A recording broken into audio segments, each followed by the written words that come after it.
One of you guys sent me in an absolutely haunting story from Michigan, and get cozy and turn on a light because I'm just going to read it to you. And it's rough. Also, for a warning before we get into the story, it does include mention of a deceased deer by a car, so if that upsets you, please do not listen to the story. I love Michigan, and I can't imagine ever leaving it, but it definitely has its moments. Today I'm just going to share my most memorable story. I'm not exactly sure where to start, so bear with me. This happened while I was a senior in high school. We lived in a small rural town in southeastern Michigan, nothing but woods and farm fields, and it was winter time. Well, on the way to work one morning at around 5 in the morning, my dad hits this deer with his car, and it ends it. He called the police and asked the responding officer if he could take the deer so it wouldn't be wasted, and he agreed to it. I got to stay home from school to help him load it up. On his lunch break, he came home and got me in the truck. As we were loading the steer, I grabbed its hind legs like my dad instructed. But they were broken, and I almost threw up on the poor thing, so my dad switched places. It was all very unsettled. The deer was pretty mangled.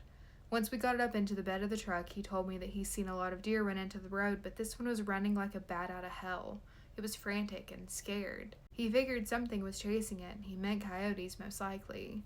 Well, once we get home, he said he wanted to show my sisters the body as some sort of lesson of life, and then that we would all help process this deer together.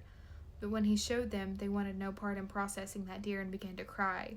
My sisters and I weren't outdoorsy at the time. After some back and forth, he agreed to bury it instead. Again, bear with me. I think this is relevant to the story. He already had a deep hole dug in the yard where he'd throw stuff in to burn, but he was ready to cover it up, having already burned what he needed to. I helped him push the deer off the back of the truck and down into the hole. It was all very undignified.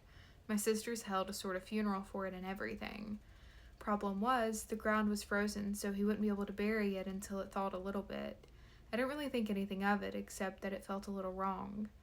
Our house is located out in the woods, and we have neighbors, but with a good amount of land separating us. Our driveway was long, but closer to the house we had large pine trees that were planted equal spaces apart that led up to the house. Since it was winter, they were pretty sparse-looking and thin. Our elderly dog Oz, a big black lab, needed to be accompanied out at night or he would wander. We'd lost him a couple of times. I went out with him that night, and I was wearing headphones and singing along to my music and really not paying attention to the dog other than glancing at him out of the corner of my eye to make sure he didn't wander. I noticed he was creeping farther down the driveway, down towards the woods, so I yelled at him to come back, but he didn't listen. So I looked up at him fully, and he was stalking slowly towards something. The fur on his back was sticking up. This dog was ancient. We were all pretty sure he was blind as a bat, too, so I figured he was just seeing whatever blind old dogs see. I sighed and turned off my music and started walking after him, calling his name, but he wouldn't look back at me. As I was approaching him, he stopped walking and stood perfectly still, staring out at the trees along the driveway. I looked out towards where he was looking, and all I saw was the tall pine trees at first, but then I noticed that there was an extra tree outline, standing too close to another pine tree for it to be another tree. It was tall and lean, and the longer I looked at it, the more it didn't look like a tree at all anymore. Its color was off. It was blanched, pasty gray in color. It was swaying slightly, and there was no wind. None of the other trees were even moving. I kept looking at it, trying to identify it as a tree, but there was no way it was a tree. I could make out long limbs, a head, hollow pits where eyes would be.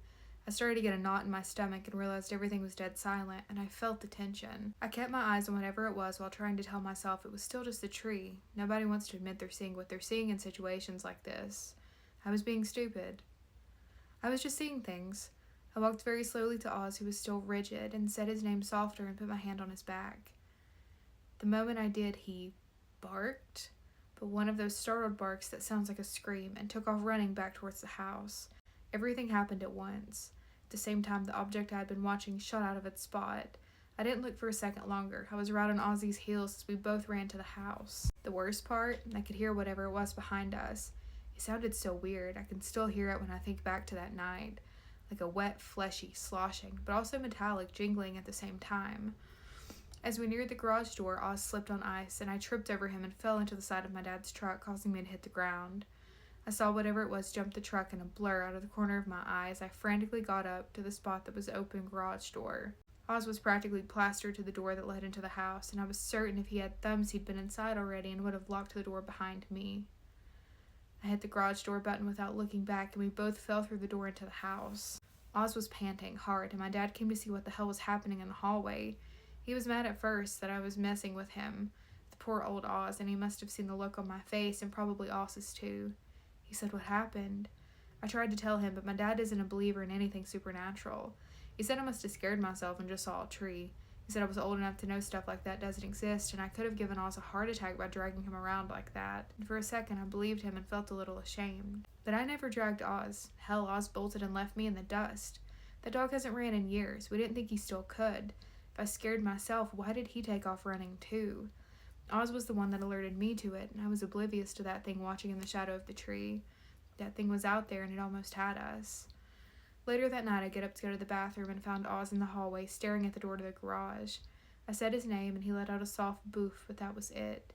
I didn't want to investigate any farther. That was the final proof I needed to decide what I saw was real. I don't know why, but I had a feeling it had to do with the deer. For the first few nights, I refused to take out Oz after sunset. He seemed to feel the same way because he would no longer cry at the door to use the bathroom. The yard has a different feeling now. Everything felt on edge or like it was holding its breath. I mentioned it all to my mom and the hunch about the deer. She's a little more superstitious than my dad, and she must have relayed the unease it was causing in the house to him because when I came home from school a few days later after the weather had ceased a little, my dad had gotten out the backhoe and brought up the frozen dirt pile to bury the deer. That night, Oz cried at the door to be let out. The sun set a while ago. Despite my anxiety, I let him go out, but made sure we kept close to the garage and kept my eyes fixed on the trees.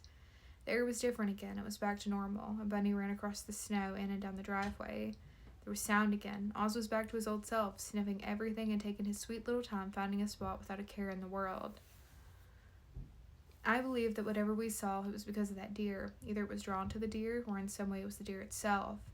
We upset something. Or I pissed whatever it was off with my late night rendition of Born This Way by Lady Gaga as it was passing through. Usually when a deer gets hit out here, it's left to decay on the side of the road for nature to take its course. Nobody ever sees if anything strange happens. Oz is gone now, and I'm an adult. I live out on a camper in the same yard, and it feels like my home again is safe. But every once in a while at night, I'll feel it go silent again with the same tension in the air, and I know to keep my eyes on the trees and go back inside quickly and quietly. I don't need to reconnect with old acquaintances, not that one anyway.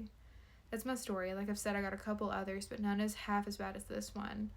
I will say after this happened, I saw an uptick in strange occurrences, maybe because I was more aware of my surroundings after that, or maybe because they were aware of me now. Who knows? Did I not tell you that was terrifying? Did I not tell you that was terrifying? I think whatever this was chasing the deer, and whenever something else took it out, it was like, really? And followed the deer there, is kind of what I think happened. But thankfully, I guess after you buried it and the scent went away, it did too. That's so scary. That is so scary.